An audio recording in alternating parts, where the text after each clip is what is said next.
إن الحمد لله نحمده ونستعينه ونستغفره ونعوذ بالله من شرور أنفسنا ومن سيئات أعمالنا من يهده الله فلا مضل له ومن يضلل فلا هادي له وأشهد أن لا إله إلا الله وحده لا شريك له وأشهد أن محمدا عبده ورسوله اللهم صل على محمد وعلى آل محمد كما صليت على إبراهيم وعلى آل إبراهيم إنك حميد مجيد اللهم بارك على محمد وعلى آل محمد كما باركت على إبراهيم وعلى آل إبراهيم إنك حميد مجيد أما بعد فإن خير الحديث كتاب الله وخير الهدي هدي محمد صلى الله عليه وسلم وشر الأمور محدثاتها وكل محدثة بدعة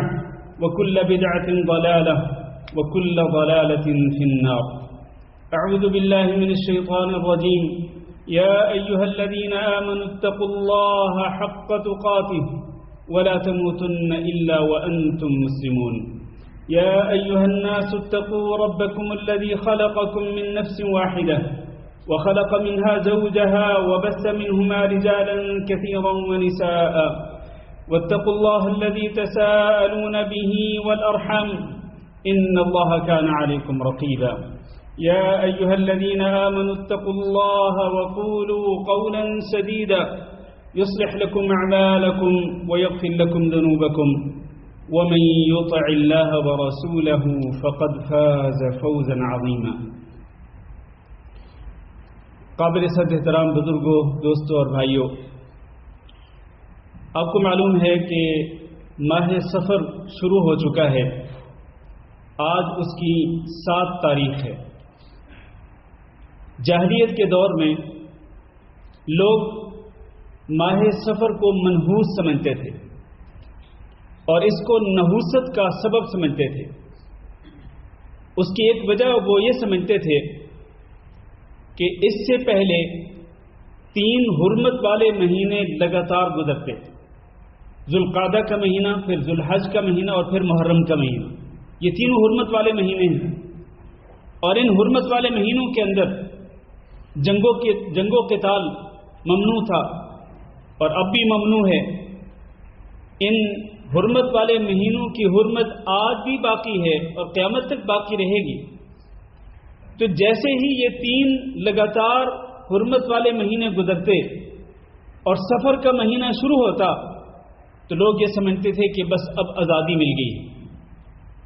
پھر وہ لوٹ مار شروع کر دیتے تھے، چوریاں اور ڈاکہ زنی شروع کر دیتے تھے، اور حتیٰ کہ جنگ و قتال شروع کر دیتے تھے 3 مہینے کے انتظار کے بعد۔ کیا وہ مہینہ آیا کہ جس میں جنگ و قتال جائز ہے؟ چنانچہ وہ جنگ و قتال ہی نہیں بلکہ لوٹ کھسوٹ اور اسی طرح دیگر بڑے بڑے جرائم کے ارتکاب کرتے تھے۔ ایک وقت گزرا، پھر لوگوں نے یہی سمجھا کہ اصل میں یہ جو سفر کا مہینہ ہے نا، یہی اصل میں نحوست والا مہینہ ہے۔ یہ اس مہینے کی نحوست ہے کہ اس کے اندر یہ سارے بڑے بڑے جرائم ہوتے ہیں۔ آپ اندازہ کریں کہ کرتوت اپنے اور قصوروار کس کو قرار دے رہے ہیں؟ ماہ سفر کو۔ بالکل اس دور کے اندر بھی ایسے ہی ہوتا ہے، جیسے جاہلیت کے دور میں ہوتا، بالکل ویسے ہی آج بھی ہو رہا ہے۔ کرتوت اپنے ہیں اور اپنے کرتوتوں اور اپنے بڑے بڑے گناہوں کی نحوست ہے، لیکن کیا کہتے ہیں؟ کہتے ہیں وقت ہی بڑا برا ہو گیا ہے جی، اب کیا کریں؟ وقت کو برا بھلا کہتے ہیں، حالانکہ نبی صلی اللہ علیہ وسلم کو فرمانے کہ لا تسبوا الدہر فإن اللہ هو الدہر، زمانے کو برا بھلا نہ کہا کرو، زمانے کو گالی گلوچ نہ کیا کرو، اس لیے کہ اللہ ہی ہے وہ جو کہ زمانہ لاتا ہے اور زمانے میں تغیرات لاتا ہے۔ ایک مہینے سے دوسرا مہینہ، دوسرے سے تیسرا مہینہ، ایک سال سے دوسرا سال، موسم کے بعد دوسرا موسم، اس طرح یہ زمانہ پورے کا پورا جو ہے یہ اللہ کے اختیار میں۔ تو زمانے کو کیوں تم برا بھلا کہتے ہو؟ اس کو برا بھلا کہنے سے منع کیا۔ اصل میں انسان کا اپنا کردار اس کے لیے نحوست کا سبب بنتا ہے، اور اس پہ ہمیں غور کرنا چاہیے۔ کہ ہم کسی اور کو قصوروار سمجھتے ہیں، حتیٰ کہ گھروں کے اندر اگر کوئی آفت آتی ہے، اللہ نہ کرے کوئی مصیبت، کوئی آزمائش آتی ہے، اللہ نہ کرے کوئی بیماری آ جاتی ہے، تو کہتے ہیں یہ جو گھر کا فرد ہے، یہ جو عورت ہے، یہ جو بچہ ہے، یہ نحوست کا سبب ہے۔ آپ کو نہیں معلوم کہ وہ بچہ کتنی برکت کا ذریعہ بن سکتا ہے آپ کے لیے، اور آپ کو نہیں معلوم کہ وہ آپ کی بیوی یا آپ کی بیٹی آپ کے لیے کتنی بڑی برکت کا سبب بن سکتی ہے۔ لیکن کسی کو خامخواہ نحوست کا سبب قرار دینا یا اس کو منحوس سمجھنا، اس سے بہتر ہے کہ اپنے گریبان کی طرف جھانک کے دیکھو اور اپنے کرتوتوں کا جائزہ لو کہ آپ کے اپنے کرتوت کیا ہیں۔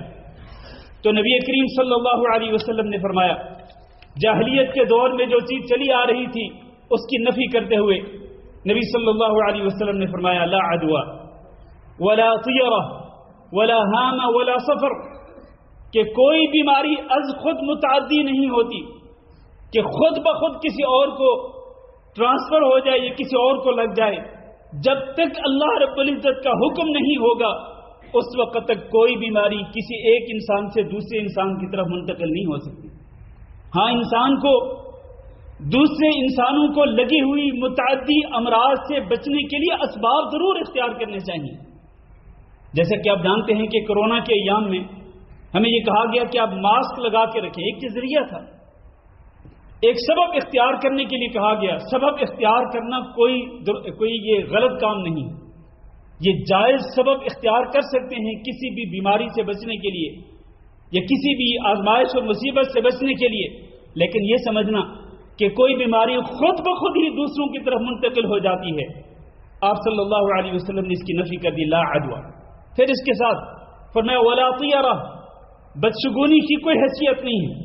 جاہلیت کے دور میں بدشگونی لیتے تھے، جس طرح میں نے کہا کہ ماہ سفر سے بدشگونی لیتے تھے، اس کو منحوس سمجھتے تھے۔ اسی طرح سے وہ پرندے کو دیکھتے کہ پرندہ کس طرف اڑ کے گیا ہے، دائیں طرف یا بائیں طرف۔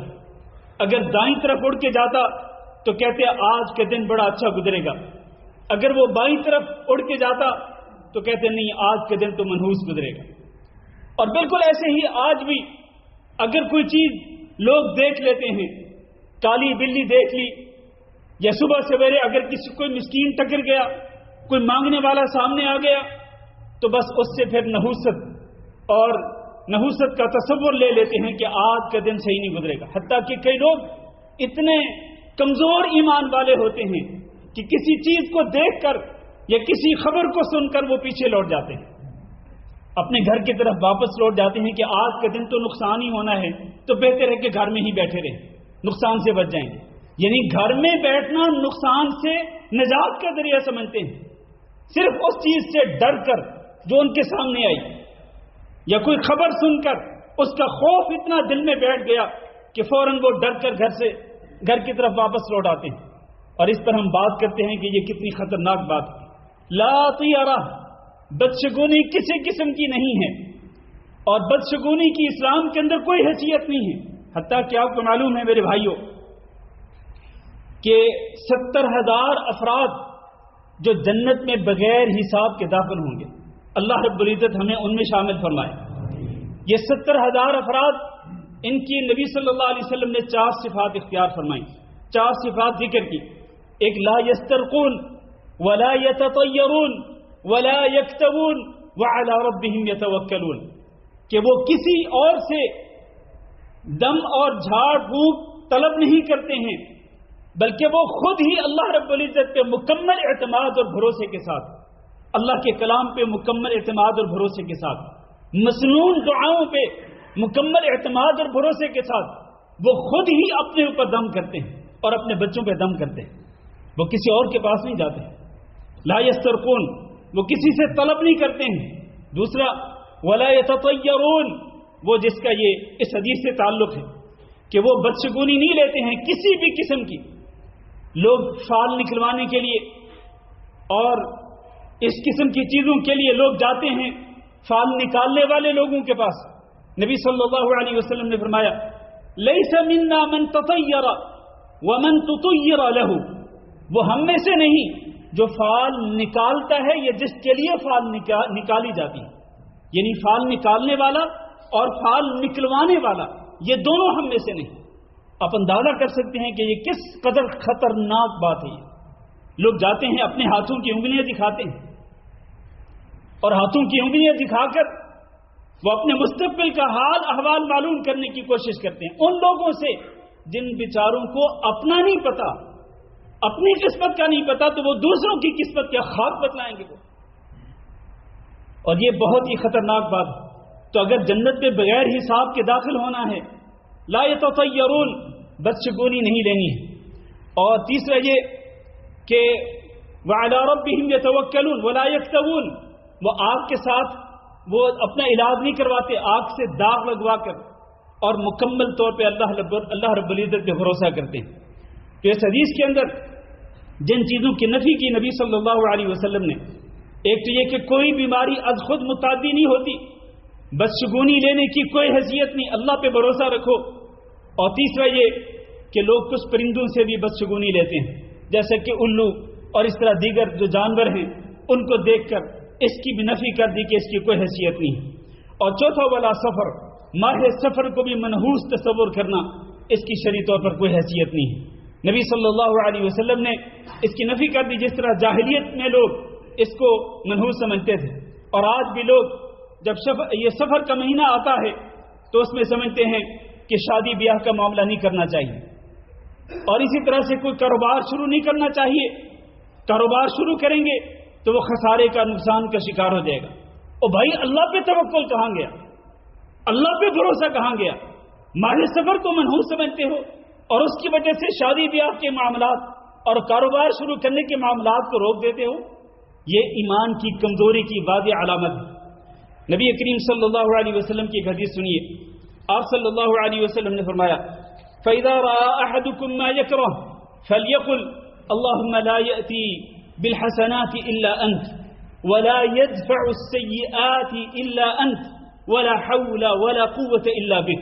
یہ بہترین دعا ہے میرے عزیز بھائیو۔ فرمایا کہ تم میں سے کوئی شخص جب کوئی بھی ایسی چیز دیکھے جس کو وہ ناپسند کرے، جس سے میں نے ابھی ذکر کیا کہ کالی بلی کو دیکھ لیا، یا کسی مسکین کو دیکھ لیا، یا کوئی بھی ایسی چیز دیکھ لی کہ جس کو انسان ناپسند کرتا ہو، جیسے آپ روڈ پہ جا رہے ہیں، کوئی ایکسیڈنٹ ہو گیا، اس سے بدشگونی لینے کی کوئی ضرورت نہیں ہے، اللہ پہ بھروسہ کرو۔ تو آپ نے فرمایا کہ جب کوئی ایسی چیز دیکھو کہ جس کو تم ناپسند کرتے ہو، تو بس اس وقت یہی دعا پڑھو، اللہم لا یأتی بالحسنات الا انت، اللہ بھلائیاں تو ہی دے سکتا ہے، ولا یدفع السیئات الا انت، اللہ ہر قسم کے نقصان کو تو ہی دور کر سکتا ہے، ولا حول ولا قوت لی الا بک، اللہ میں کچھ بھی نہیں کر سکتا ہوں، نہ کچھ کرنے کی طاقت ہے، نہ کسی شر اور نقصان سے بچنے کی ہمت ہے، الا بک، ہاں صرف تیری توفیق کے ساتھ ہی میں کچھ کر سکتا ہوں اور کسی نقصان سے بچ سکتا ہوں۔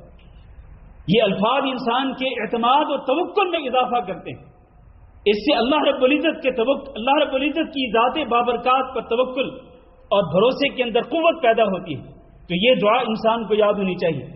اور ابن مسعود رضی اللہ تعالیٰ عنہ بیان کرتے ہیں کہ رسول اکرم صلی اللہ علیہ وسلم نے فرمایا، الطیرۃ شرک، الطیرۃ شرک، الطیرۃ شرک، تین بات فرمایا، بدشگونی لینا شرک ہے، بدشگونی لینا شرک ہے، بدشگونی لینا شرک ہے۔ اس کو شرک کیوں قرار دیا؟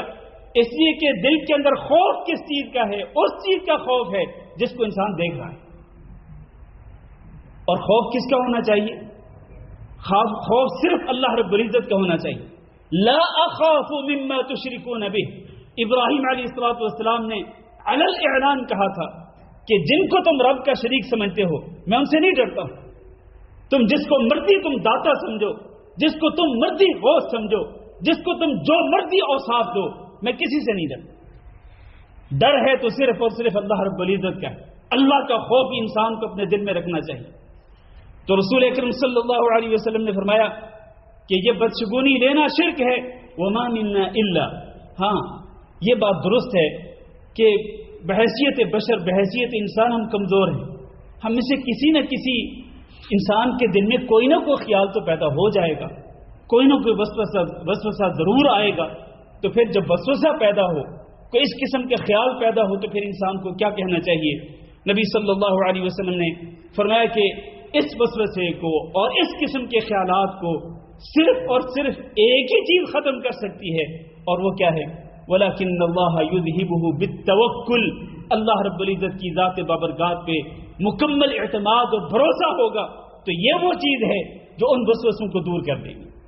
انسان فوری طور پر یہ سمجھ جائے گا کہ شیطان میرے دل میں وسوسے پیدا کر رہا ہے، میرے ایمان کو کمزور کرنے کی کوشش کر رہا ہے، لیکن انسان فوری طور پر یہ کہے اپنے دل کے اندر کہ میرا اللہ مالک ہے، میرا اللہ میرے نفع نقصان کا مالک ہے، نفع بھی اسی نے مجھے پہنچانا ہے اور نقصان بھی صرف وہی ہوگا جو اللہ نے میری قسمت پہ لکھا ہوگا۔ لن يصيبنا الا ما كتب الله لنا هو مولانا وعلى الله فليتوكل المؤمنون، ہم پہ کوئی مصیبت نہیں آ سکتی سوائے اس کے کہ جس کو اللہ رب العزت نے لکھا۔ اللہ ہی ہمارا مولا، ہمارا سرپرست ہے، لہذا اہل ایمان کو اللہ رب العزت پر ہی توکل کرنا چاہیے۔ اللہ تعالیٰ سے دعا ہے کہ اللہ ہم سب کو اپنی ذات بابرکات پہ مکمل اعتماد اور بھروسہ کرنے کی توفیق دے، اور اللہ ہمارے ایمان کو اور زیادہ پختہ اور طاقتور اور مضبوط بنائے۔ استغفر اللہ لی ولکم ولسائر المسلمین فاستغفروہ انہ هو الغفور الرحیم۔